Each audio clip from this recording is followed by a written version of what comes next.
Once a deer with long horns came to the pond to drink water. While drinking water, he notices his own reflection. My horns are stunning and this is my hair. Ha ha ha ha. May no one cast an evil eye on them. Just then, his eyes fell on his long and slender legs, and he became sad. Lord, but why have you made my legs so long and thin? What misdeed did I commit? It's making me look so ugly. I feel so sad about it. Hearing the lion's roar, the deer, who had been cursing its thin and long legs, began running very fast with their assistants, leaving the lion behind. But after a distance, his big horns become stuck in the trunk of a tree. He tries desperately to get out, but is unable to free his trapped horns. Only then does the lion appear. Ha ha ha ha. Look at how the deer beautiful horns got stuck. Ha ha ha ha. The deer comes to realize that his beautiful and large horns are useless, but his thin and long legs can save his life. He comes to realize his mistake, that the true beauty is that which is not only visible but also useful when required. However, the deer took far long time to understand the secret of the true beauty. This is a story that takes place in the distant past, when a son, a wife and a poor merchant named Henry resided in a small hut. He would sell his items in the market every morning. He would finish his trade that day by the end of the evening. He was a man who worked very hard, and everyone in the community knew it. When Henry was trading in the market one day, he went to a jeweler and he asked him, How are things going for your business? What if I offer you a terrific deal? Henry, what terrific deal could you possibly have? Then Henry takes a small golden stone from his pouch and hands it to the jeweler. Brother, have you discovered a gold mine in the well behind your house? Where did you get this from? Come on, don't be a spoiled sport and quickly tell me how you are going to price this stone for. Where did this hapless seller get such a precious stone? Well, I could care less.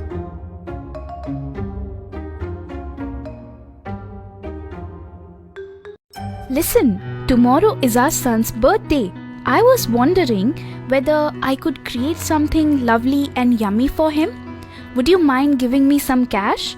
Then I could go grocery shopping and cook. Why don't we invite everyone in the village to a feast? It is after all our son's birthday today. It will be a fantastic occasion. Take some money from here.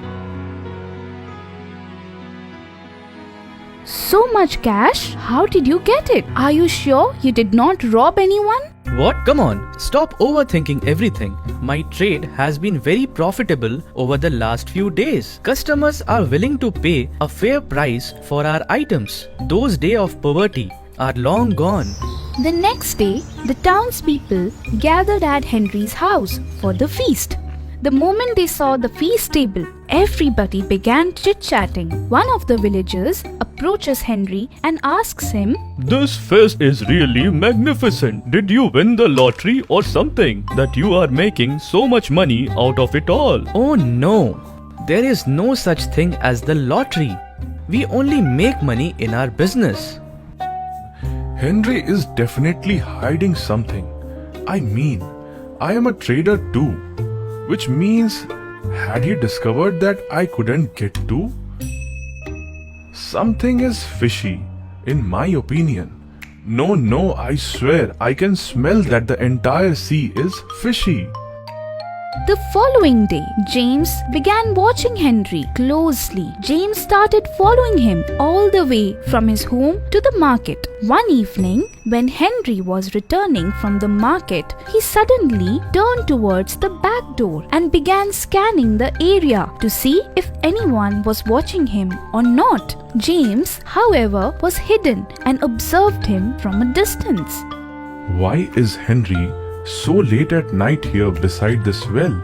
Right at that moment, Henry enters the well with an empty backpack. After some time, he returns with the empty bag filled with gold. I sensed it.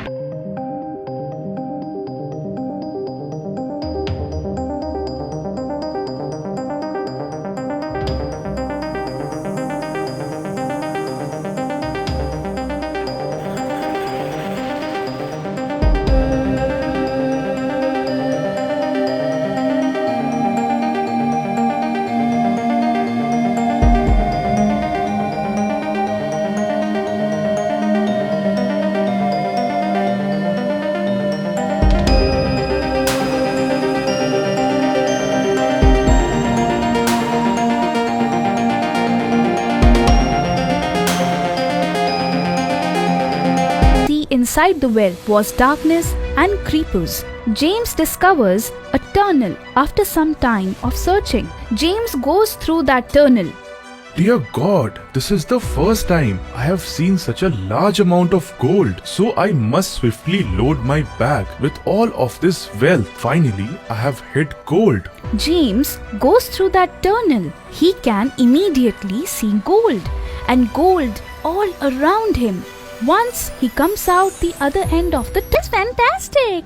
I'm really happy to hear what you told me. I'll go to the jeweler and get the stone weighted. When James' wife goes to the jeweler, she receives a great deal on that stone. Every night, James would descend into Henry's well and fill his bag with gold stones, which he would then carry back to home. Look at that! I have bought so many lovely clothes and jewelry for myself. All of these are mine. Why don't I request more gold stones from him this time? How many times can someone enter secretly and steal gold stones each day? If he brings a lot of gold, he won't have to go for months. Yes, this idea is going to be fantastic. Listen, you will enter that well tonight carrying many bags and bringing plenty of gold stones for me. You don't have to spend every night in the well if you bring a lot of gold stones with you. Yes, you are completely correct. I do agree with you. I'll head out tonight and return with tons of riches for you. James climbs down into the well and begins to remove the gold stones. As soon as he tries to take out a lot of gold stones from one place, the well's wall started to crumble. What is going on here? Is there a crack in the wall as well? I need to get out of here as soon as possible. Otherwise, I'll become trapped in this well. Well, before I leave, I'll gather some gold stones.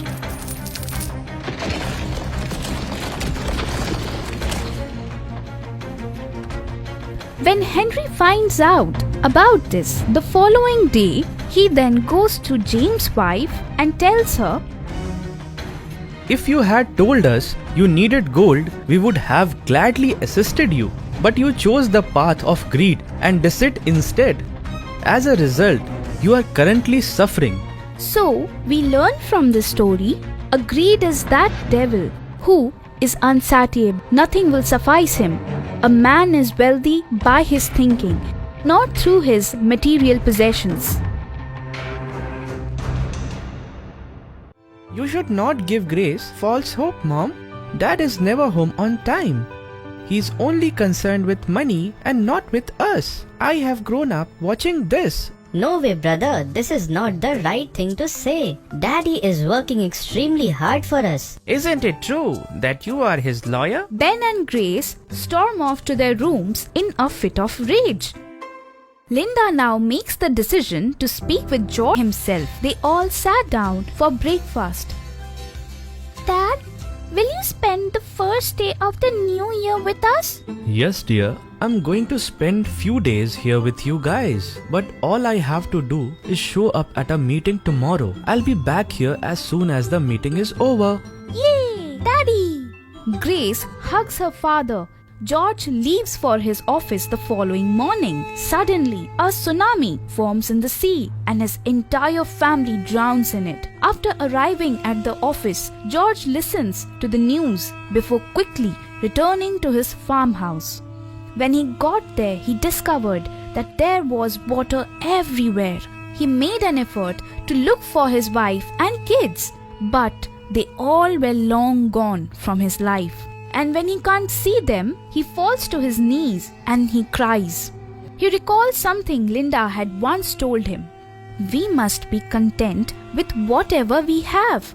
Why are you chasing after money? George was heartbroken because he was no longer able to see his wife, kids, or even his parents. Now, George was completely alone.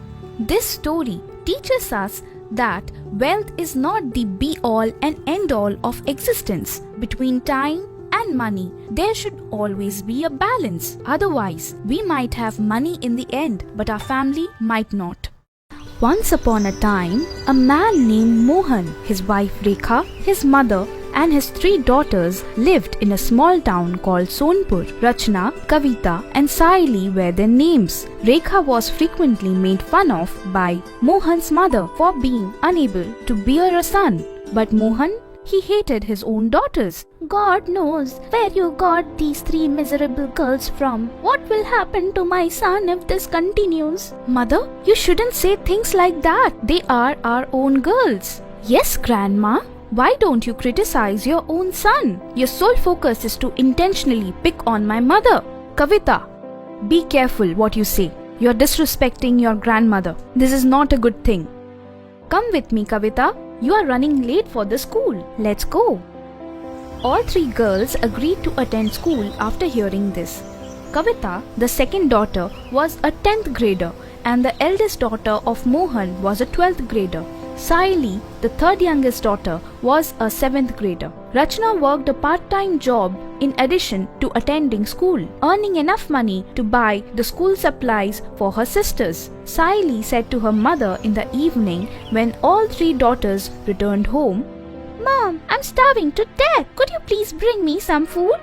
Yes, absolutely. After all, you were born solely to consume food.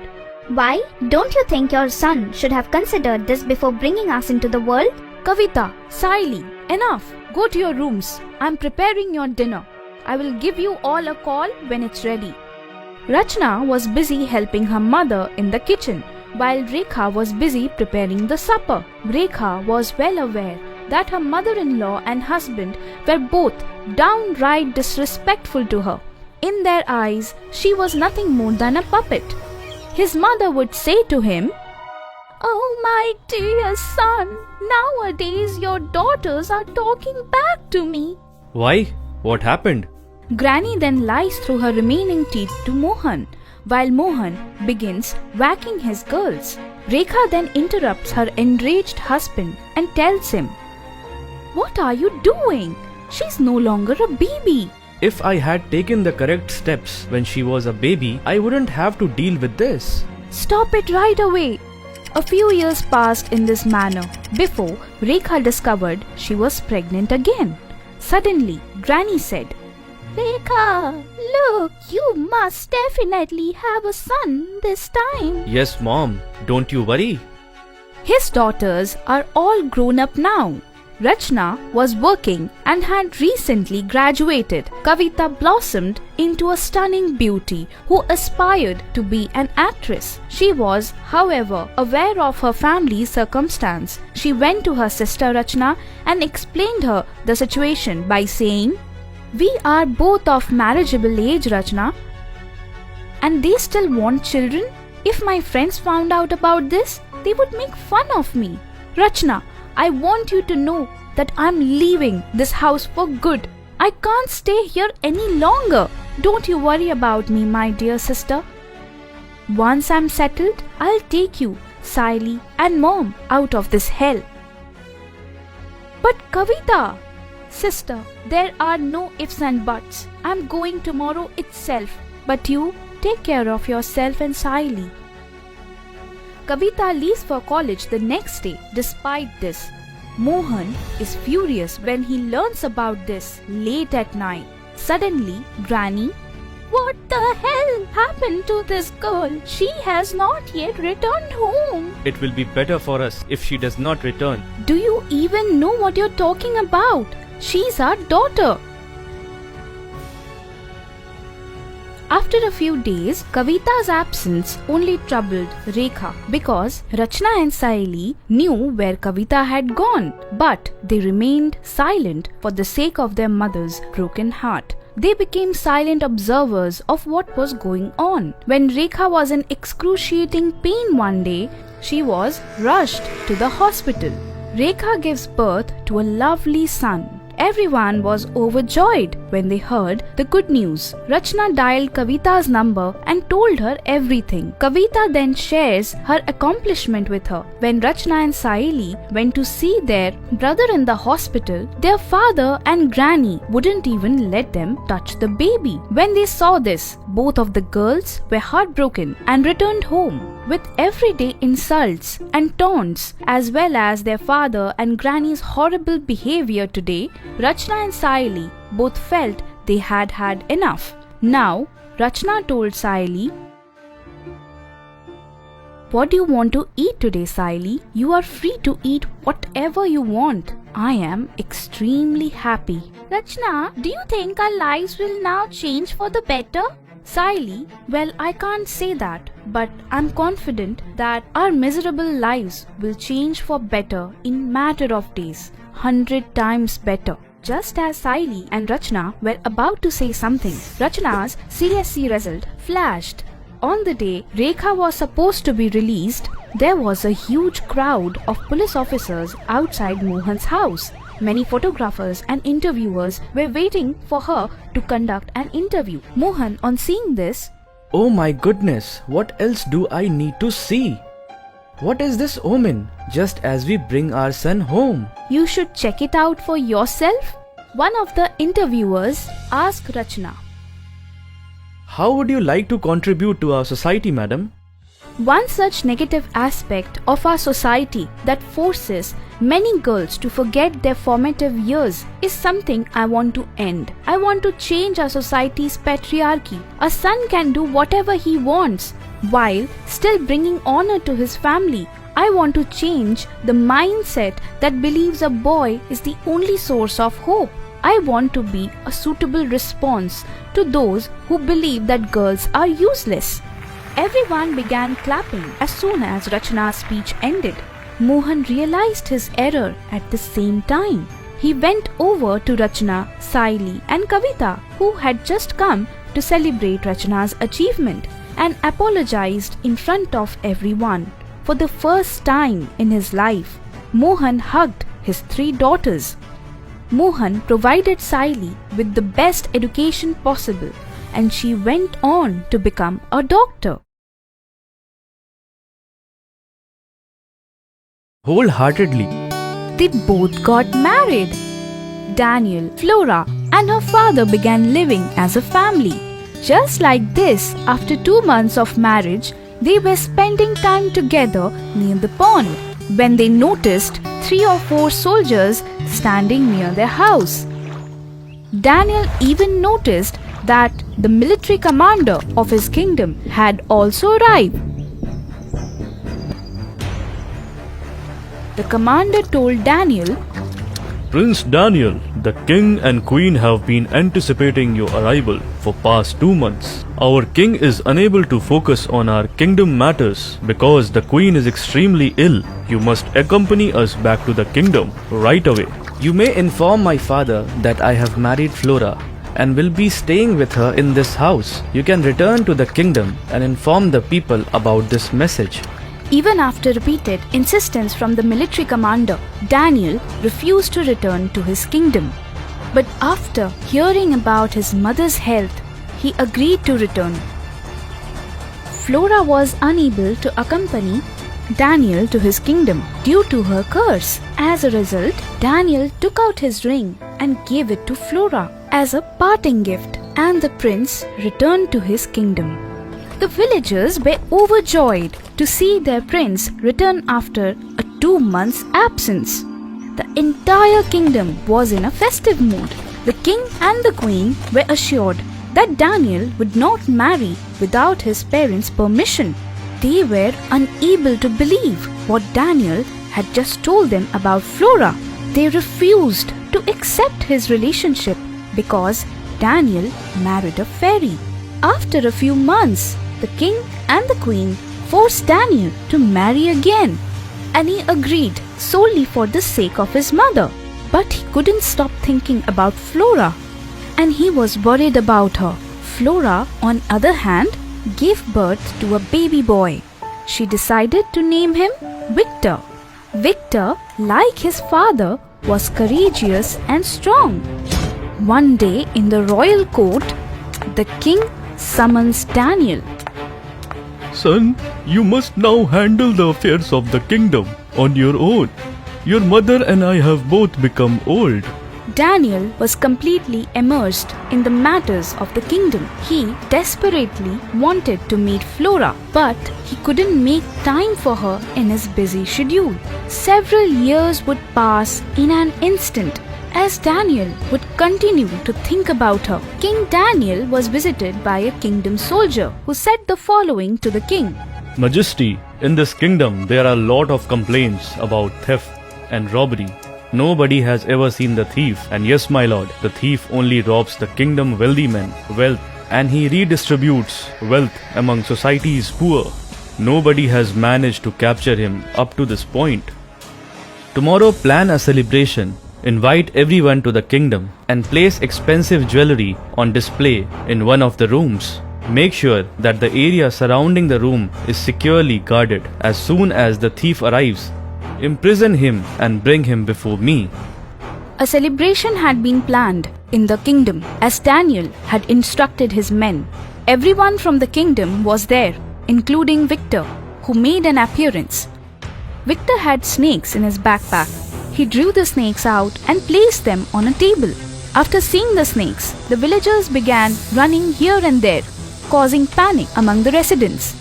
Taking advantage of the situation, Victor went straight into that room, stole all of the jewelry and fled. When Daniel learned of this, he immediately made a public announcement in his kingdom. The person responsible for this theft should voluntarily present himself in the royal court. He'll get something in the return for his intelligence. Victor knew that King Daniel was true to his words. In front of King Daniel the following day, Victor confesses to his crime. To be completely honest, Daniel was very impressed with him. King Daniel found it hard to believe the thief was a thief. After observing his character, Daniel asked him, Being a thief, you give the wealth you have stolen to the underprivileged while keeping nothing for yourself. Your approach has truly impressed me. I would like for you to marry my daughter. Immediately after Daniel said this, a familiar voice resounded. Your Majesty, that is impossible. King, take a look at the ring on my hand. If you look closely, you will see that this is Victor, our son. How did you get out of the woods? And what about the curse? I am no longer cursed. Now I can stay in this kingdom with you. King Daniel was overjoyed when he heard this. In front of everyone, he apologized to Flora. While standing up in the royal court, he crowned Flora as the elder queen before his entire kingdom. And Victor was coronated as the new king. The entire kingdom celebrated the reunion of the king and the elder queen. A long time ago, in a small town, Wellspring, there lived a young married couple, Ivan and Emma, along with their family. Their home was surrounded by beautiful hills and green trees. There was a big hill at the end of the jungle. It was so big as if it is almost touching the sky. Wow! Isn't it beautiful, Ivan? It looks like that the peak of this hill is touching the sun. And it is shining so bright because it wants to tell the world that I am the one that can touch the sun. Yes, dear. This is really very beautiful. Very few people are lucky to see this mesmerizing scenery. And we should be happy that we are the one of those lucky people. You are right. Now let's finish our work. Ivan and Emma was enjoying a happy and comfortable life. They both grew grains in their field, took care of their kettles, and earned their livings. Ivan was also a landlord, but he wasn't greedy as other landlords. He always helped his fellow farmers. Everyone in the village knew about Ivan's generosity. Ivan never let any needy person to go empty-handed. One day, Ivan went to the temple. Welcome, son. I haven't seen you in 3-4 days. Is everything going well at home? Yes, by God's grace, everything is fine at home. I was out of town because of some business, hence I was not able to come. Well, it's good to hear this. Take this sacrament. Give it to Emma too, and you will be blessed with a son. Ivan smiled and took the offerings. Then he came back home and gave the same offering to Emma. He also told what the priest has told him. Emma ate the offerings. They both continued to do their work. After some months, Emma gave birth to a cute son. Ivan was very happy, and all the villagers were happy for both of them. Ivan named his son Justin. Few years passed this way. Now Justin was 3 years old. Suddenly, Emma became very sick. Ivan did everything he could, but no doctor in the village could save her. And one day, she left the world. Everyone was very sad. Ivan was so devastated that he stopped talking to anyone. He just went to the temple and sat on the steps. Don't be sad, my son. Emma took care of all the people as a mother does. No one can take her place. But you have to think about Justin too. He needs a mother. I advise you to marry again for his benefit. For his son, Ivan got married to the daughter of a landlord from neighboring village. Her name was Ruth. Ruth loved Justin very much. She took care of him as if he was her own son. This made Ivan very happy. After some months, Ruth also gave birth to a son. He was named Austin. Ruth loved both of the sons equally. She never treated Justin and Austin differently. One day, Ivan said, Ruth, you are a very good person. I was worried that after Austin's birth, you won't love Justin as much. But you love him even more than Austin. You take care of his every need. You don't have to worry about it. He is the eldest son of this family. He will never miss his mother's love. I love him as much as I love Austin. Yes, I can see that. Now I am tension-free. Few years passed this way. Justin and Austin were grown-up men now. Justin was a kind-hearted and strong man. He always helped poor people and stood by the truth. Just like his father. People of the village loved Justin, and his younger brother Austin also obeyed his elder brother. People appreciated them for their bond. Ivan, both of your sons love each other very much. They always support each other. Ivan felt very proud of his son. Whenever he listened people talking about his sons, he was proud of his sons and his wife. One day, he said to his wife, Ruth, I can't thank you enough for teaching our sons good values and making them such kind men. You are really a very good mother. You don't have to thank me. It is my duty to teach our son good values. No need to thank me for this. All right, I won't do it again. But I am very happy that they are grown to be a good and kind men. Ruth, I think we should give them their responsibilities and we should go to holy pilgrimage. They are old enough to take care of all of this. Whatever you say, I have no doubt that they will take care of this. Everything was going well. As Justin was elder son, Ivan and Ruth thought he should take a lead. But their servant Eric was eavesdropping, and after Ivan left the room, he said to Ruth, Madam, I have been serving you for so many years. I know it is not my place to say anything, but if you don't mind, shall I tell you something? What happened, Eric? Why are you hesitating to speak? After all, you are part of this family. You can say what you want to say. Why would I mind? You are very kind and loving, madam. You always loved Justin as if he's your own son and took care of him. But when Justin will own everything and when he will get married, will he take care of Austin? Austin already thinks Justin as his ideal. But if this happens, then Austin will have to depend on Justin for everything for his whole life. After all, Justin is not his real brother. He's stepbrother. Who knows when he will change his mind? Listen, Eric, this is the first time you've said something like this. Hence, I'm forgiving you. But from now on, don't say like that. They are stepbrothers, and I trust Justin. He will never treat his younger brother in this way. And will never deny him his rights.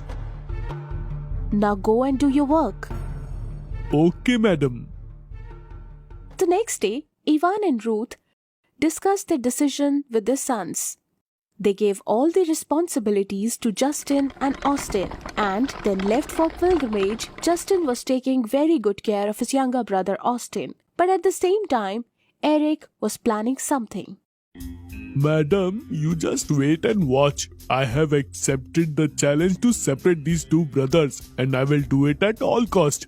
Then you will know. Since that day, whenever Eric got a chance, he started telling lies about his brother to Austin. He made sure that Austin will be jealous of Justin. See, Austin, how your stepbrother is giving money to poor. You have worked hard to earn the money, but when he is giving this up, everyone will praise him only. If he continues to do this, one day people will forget about you. You have to do something about it, Austin, or one day it will be you who will be standing alone with these poor people and wait for the money your brother is giving. After all, he is your stepbrother, not real one. He will not care for you. Because if he care, he will ask you to do this. In a way, he is showing these people that he will be the next landlord. Eric managed to make Austin hate his brother. Austin's behavior was changed. He stopped doing his duties. He didn't pay any attention to their lands. He would just eat, sleep, and talk with Eric in his room. Justin also noticed that there is something wrong with Austin's behavior. Austin, my brother, are you feeling well? You have not visited farms from last 3-4 days. Is everything alright? If you need anything, then tell me. But don't be so gloomy. No, brother, it's not like that. I was just feeling tired, so I thought I would take a break for a while and rest. Okay. But if you need anything, then let me know. Don't hesitate. Okay, brother. Austin thought that his brother is so caring, and here he is thinking all wrong things about him. Just then, Eric entered the room and said, Did you see Austin? He didn't care about you at all. He just came here because he himself doesn't want to go to farm. He doesn't care about you a bit. But you always treated him with love and respect. Finally, he showed his true nature. And this is just beginning, Austin. God knows what we will have to face in future, but it is not too late. You have to handle this situation before your mother and father return from pilgrimage, or else you will regret in future. Don't say that I didn't warn you if it happens. I don't get what you're trying to say. Please say it clearly. Eric explained a plan about how to finish Justin's problem and made him believe that Austin will be sole owner of all the wealth if Justin is dead, and all the people will praise only him. Poor Austin believed what Eric is telling. But when Eric was telling all this, one of Justin's men heard their plan and told everything to Justin.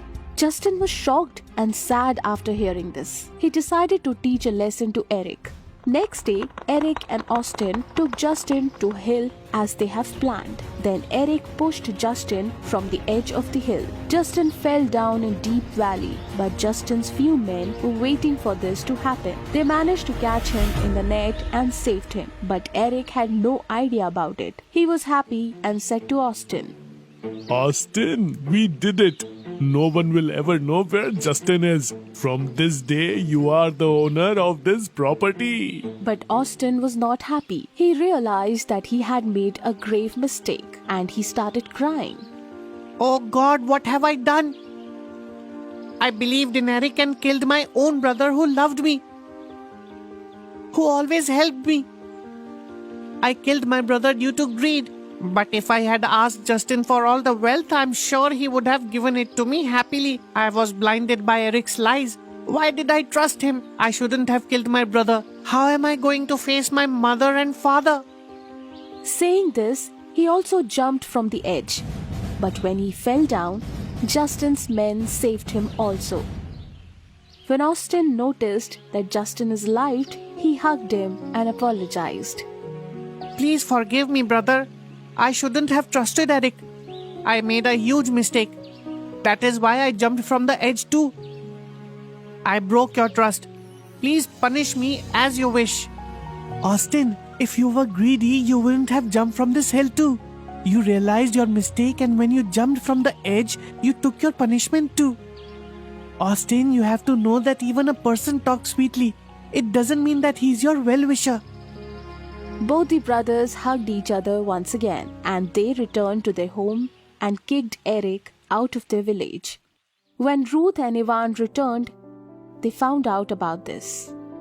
Ruth, it is a mother who can make stepbrothers love each other like real brothers. You have taught them so well that our sons can give their life for each other. This is all because of your good teachings. After a few days, they got their sons married in a grand event. All of them lived happily together. Austin also obeyed Justin, and Justin treated him equally too. In this way, they lived happily ever after. This is Pavan, a forest ranger who is going to Nilgiri forest today to take up his new duty. Pavan reached the Nilgiris and he slept in his quarters. The next morning, he was going to a forest tour. Sir, I am Manoj. How are you, Manoj? I am alright, sir. I would like to advise you to return to your quarters before the night falls. Yes, I know there are wild animals in the forest. Don't worry. No, sir. There is something more dangerous in this forest than wild animals. For the time being, you will go on a tour, but I'll explain everything. Pavan spent the entire day exploring the jungle. He also spotted many birds, monkeys, and animals. The sun was setting. As Pavan began to return to his jeep, he was then suddenly attacked by a bat. Pavan bowed down and began running to save his life. He began running towards a house. Open the door. Please open the door. Help me, please. An old man opened the door. Hey, come inside. The old man gave water to Pavan. Was the vampire chasing you as well? Yes, but how do you know? This is not a new thing. Has this ever happened before? Yes. 30 years ago, I settled here. It was winter at the time. A husband and wife were traveling through the forest in the car. This vampire hunted them down. They broke into their car. The husband and wife fled to save their lives. The next morning, their bodies were found on the riverside. How can a bat survive for 30 years? Don't know how, but just a year ago something strange happened. A boy from a city came here in the forest. He was taking picture of birds in the camera, and in the evening, after some times, the vampire attacked him. The city boy kept on running, and his body was found the next day. Didn't the police investigated this case? What can the police and forest rangers do? This is not something that can be handled by a human or animal. Still, this should be investigated, right? Maybe we will get some clues. Only one thing was discovered during all the investigations. The vampire chases his target a lot. He keeps on chasing the target. And then no one knows what happens to them. No one knows about it. But uncle, you said you have been here for 30 years. So how do you live here alone? Please tell me. Ha ha ha. Because I am that vampire.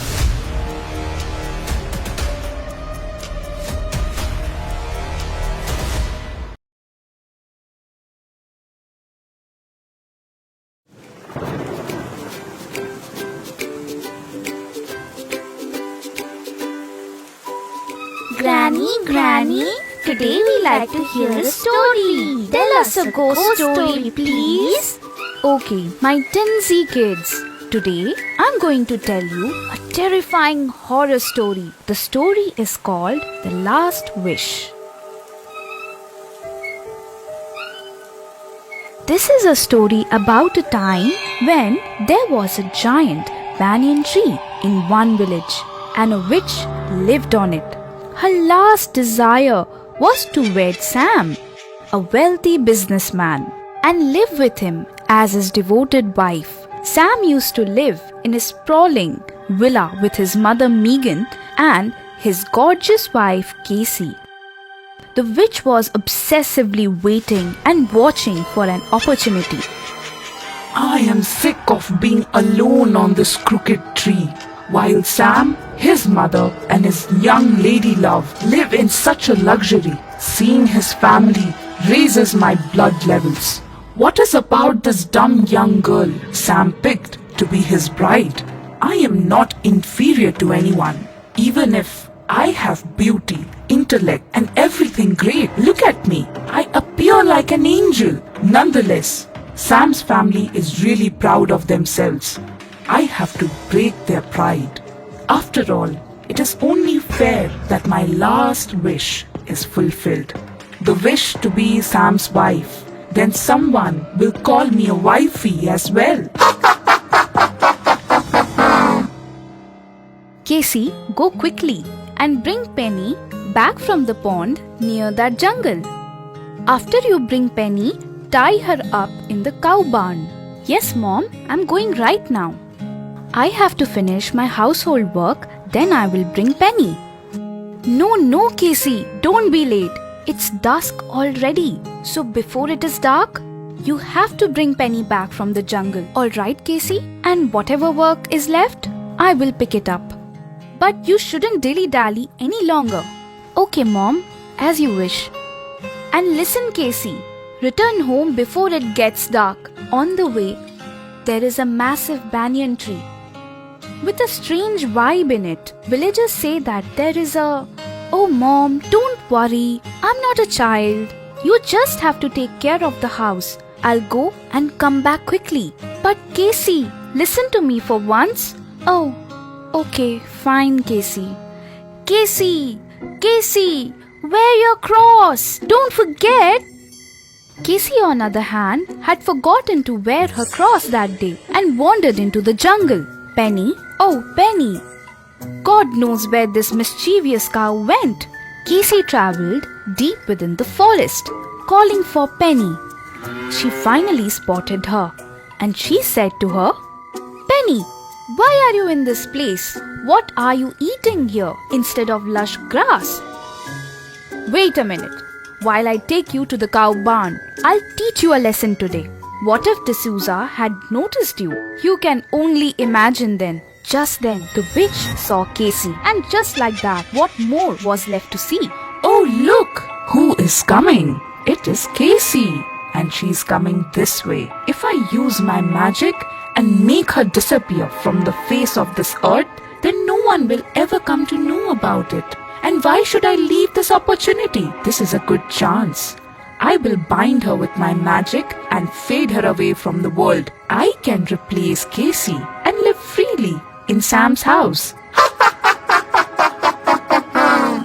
Just then, the witch changed her appearance into an old lady, and she stood in the middle of the road.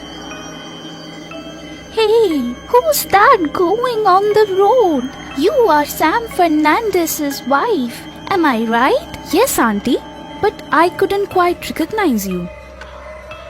I am from Gomez's family. Yes, I see. I just understood. But what are you doing here at this hour of the night? I've heard bad things about this place. Don't you feel scared? Why will I get scared in my age? I am already in my 90s and now I am just counting my days. I have heard that a vicious and scary witch lives on that banyan tree. The moment she gets a chance, she uses it to cause harm to the people. I think I should go now. All right. You can go, but why don't you stay for some time more? Auntie, let me go now. It's getting scary here. The moment Casey decided to walk back to her home, the old lady also comes along with her. Oh, my child, Why are you so scared? I'm here for you. Oh, yes. I just remembered. You were saying something about the witch. Am I right? Have you seen her? How does she look like? I have never seen her, but I have heard about a lot. She's extremely hideous and monstrous to look at. I have heard people who have laid their eyes on her, they pass out. Well said, Casey. So monstrous to look at. She is hideous. She is wretched. Isn't it? Can you take a look and tell me If the witch looks like this. Oh my! Someone please help me! As Casey starts running.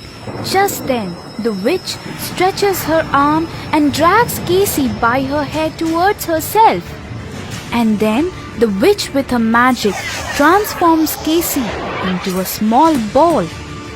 She then hides her in a huge hollow of the tree. Who will come in the scary place of the jungle? Huh?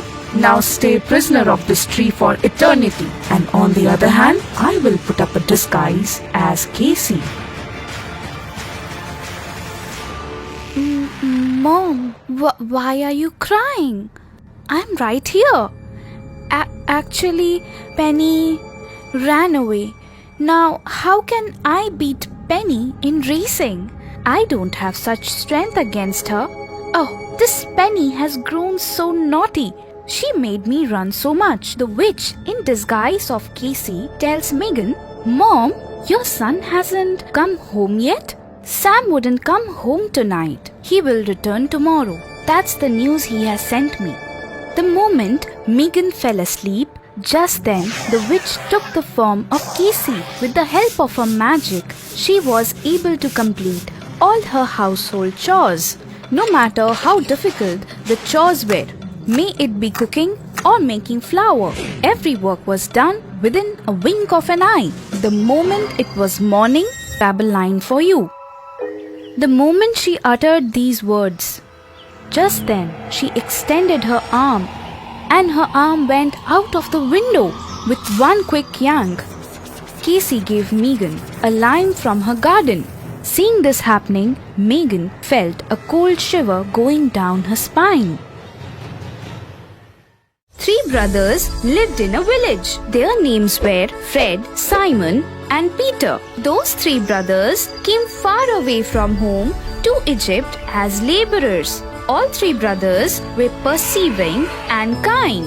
One day, the brothers were returning from their work, tired, and as their luck would have it, as the time went on, it was getting dark. Cool breeze was blowing. Soon the forest hummed with the sounds from the fowls and animals. After walking for some distance, Peter made a tired face and said, I am really exhausted today. I really wish I had hid some hidden treasure. Can you imagine how luxurious life I could lead?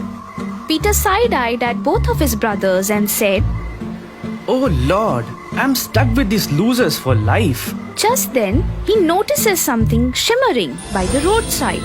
On seeing that, Peter exclaims, Oh dear Lord, you are so merciful. Brothers, look, that is the hidden treasure. Let's go. Both the brothers run behind Peter. And when they reach the place, they see something that blows their mind. Oh no, false alarm. But we should not lose our hope. The Lord will definitely answer our prayers. This is just a jar filled with fireflies. Seeing that jar lit with fireflies, Peter said to his brothers, Let's go home. Maybe today is not our lucky day. But aren't these flies the cutest? Come on, let's go. Just as Peter ran away, 2 brothers chased him down the hill. As they reached their home, they freshened up and finally sat for their supper. They realized there wasn't enough food. Fred, being the eldest, gave the last 2 bread to each of his brothers. He went back to his bed, empty stomach, but he couldn't sleep at all. He kept staring outside with his tired eyes and he thought, Oh, how I really wish We did hit a jackpot like Peter said. Then we don't have to sleep in our empty stomachs. He saw something shimmering outside. It was the jar of fireflies. He goes outside and opens the cork. And he thought, It is such a shame to trap such fireflies in a jar. They are meant to be free, not to be brutally caged. I should get going. I have a lot of work to do in the morning. just as Fred was going back, a blinding light appeared right behind him. As he was trying to turn around and look at its source, suddenly the blinding light turned into a beautiful fairy. The fairy bestowed a gift to Fred for releasing her from the jar. Fred, this is a tribute for releasing me from that jar. I'm really thankful to you from the bottom of my heart. You three brothers are indeed kind, honest, and diligent. Use my gift judiciously whenever you need it. And just like that, the light vanishes in thin air and something drops to the ground. It was a wooden ball. Fred casts a spell just as the fairy directed. Something magical happens. The wooden ball turns into a table. It was loaded with all kind of food he could have ever imagined. He was elated. He finally ate to his fill. He hid the ball under his pillow, and finally Fred could sleep peacefully. But oh no! 2 thieves broke into his house. They stole every hard-earned penny they could lay their hands on and ran away. Next morning, when soft sunlight brushes against Fred's face, just then he woke up. And as he looks around his house, he finds that their house was plundered clean. Fred wakes Simon up in a frenzy. Simon, wake up. Wake up quickly. Just look around. See what has happened. On one hand, Fred and Simon were horrified and thought, what are we going to do now? On the other hand, Peter was snoring away in a deep sleep. Peter, wake up. We are doomed. These thieves took away everything. How can you sleep so peacefully? Now, the 3 brothers felt that they were out of their options, so they had to return to their village. They went back to work and informed their respective masters about the theft and bid them goodbye before leaving for their village. Simon worked in a mill. When he said everything to his master, then his master said to him, You are dedicated and scrupulous, young man. Just wait for me till I am back. I want to give you a present. Just then, the master comes back with a pouch in his hand. Before he could say anything, his master starts to demonstrate something. He showed him how he murmured a spell and jiggled the pouch. And suddenly the bag was filled with gold coins. Simon was stupefied and numb. His master then handed him over that magical pouch. Simon, with his trembling hands, he said, Master, I can't take this gift. Master lightly pats on his shoulder and said, Dear Simon, you earned it with your honesty and diligence. Use this whenever you need it. Simon sighed in relief and he happily set out to go back to his home. Fred showed Simon his magical wooden ball and Simon his magical pouch. Then they finally set out back to their village. Through the woods, they find a nice cozy place under a huge tree where Fred turns his magical ball into a table. After they ate, they slept peacefully. A mugger saw everything from the branch above them.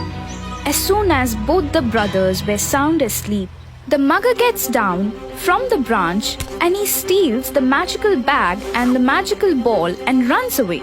Just as the sunlight dimmed, both the brothers woke up from their slumber, only to find that even their magical pouch and ball were stolen. They started cursing their stars and left. On the other hand, Peter bid his mistress and his dear animals goodbye and left for his home. Peter works in a sanctuary as a keeper. Peter was lost in his own world, humming and enjoying the cool evening breeze. Just then, he felt something near his feet, as if someone was pulling his breeches. Peter turned around to find a little tail wagging. It was a tiny puppy that was nibbling at his breeches and hanging from it. Peter felt pity for the small pup and took out a piece of bread and offered it to him. Peter took the dog with him and decided to name him Pearl. At a distance, he finds a man holding a pouch as if he was running away from something. He was coming towards Peter, and just then, Pearl pounced on him. In the frenzy, the man left the pouch and ran away. Oh no, Pearl, that's not right. What happened to you, huh? It seems like you are as naughty as me. Peter picks up Pearl in his arms and he calls the man from behind. Hey brother, I guess you left behind your things. But the man was already far away. Well, who would not love things that come free? In this case, it was our very dear Peter, who always dreamt of getting some hidden treasure. As expected, Peter took the bag and found a ball inside it. Oh wow, Pearl, look what we found. A ball. Okay, let's go and we all will play with it. Saying that, Peter and Pearl reach home. Pearl jumps from his arms and starts running all around the house. Peter takes out that wooden ball and gently throws it towards him. Then he starts calling his parents out. Mommy, Daddy, look, I came back home and see who I brought along with me. Hearing his voice, his parents came to him, and on seeing him, his mother affectionately said, "Oh my darling, I'm so happy to see you all together after so long. Oh, look how cute Pearl is. Okay, come inside. Let's have dinner together." As everyone sits down to have their supper, Pearl throws a wooden ball and it comes rolling towards Fred. As Fred picks up the ball, he starts wondering, and just then his father asked him, Are you thinking something, Fred? Is there anything wrong with the ball? Dad, I think it's the same magical ball. Meanwhile, Simon recognizes the pouch lying in front of him from before. He is overjoyed to see that pouch, so much so that he hugs Peter and he said, Where did you find this bag? I'm so glad that for the first time in your life you did an amazing job. Peter gently pulls away from his hug and he says, All right, but tell me first, why are you guys so elated to see my things? After all, I got these things from the woods. It's then that Fred and Simon narrated the entire story to Peter and their parents about the magical ball and the magical pouch. Hearing the entire story, Peter and his parents were astounded. They all were elated and prayed to the Lord for such blessings. No explanation is needed when you have a magic ball and a magic pouch in your life. Your life is just like a bed of roses. If we continue to work diligently in this way, then no matter how tough the situation may arise in our lives, we can always overcome it. You will get your reward just like these two brothers got theirs.